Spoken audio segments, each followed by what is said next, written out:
La cintura.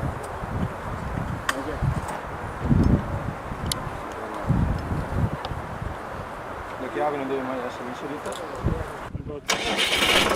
Pochi ma indispensabili accorgimenti. Questo studente dell'Istituto Agrario Duca degli Abruzzi di Padova in pochi secondi ci ha mostrato qual è il modo corretto per salire e mettere in moto un trattore senza correre rischi. Questi 20 alunni sono i primi testimonial di uno dei progetti della campagna di prevenzione agricoltura Crescere in Sicurezza, promossa dall'USL 6 Euganea e dallo SPISAL. 30 progetti che affrontano il tema della sensibilizzazione, della formazione, informazione e dell'accompagnamento delle aziende alla percezione del rischio affinché si faccia soprattutto prevenzione. I 30 progetti di prevenzione rivolti alle aziende e ai lavoratori di tutti i settori produttivi sono stati finanziati dalla Regione Veneto. 9 milioni e 600 mila euro che sono il frutto delle multe che vengono date per appunto problemi di sicurezza nella nostra regione alle varie imprese, quindi che vengono reinvestite in sicurezza.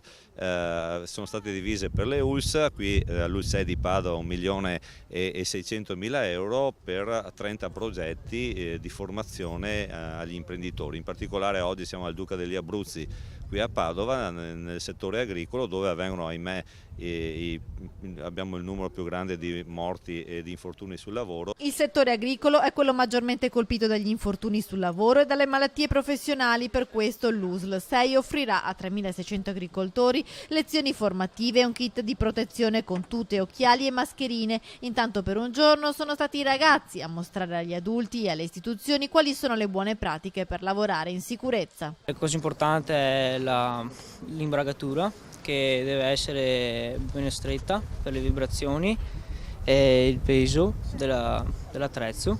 Questo deve avere uno sgancio di sicurezza in caso di incendio. Io devo mantenere una distanza di sicurezza di almeno 15 metri per le persone, perché questo organo lavorante può scagliare sassi o altri pezzi di legno vicino alle persone e fargli del male. Quindi io devo mantenere una distanza, però devo proteggermi anche con la visiera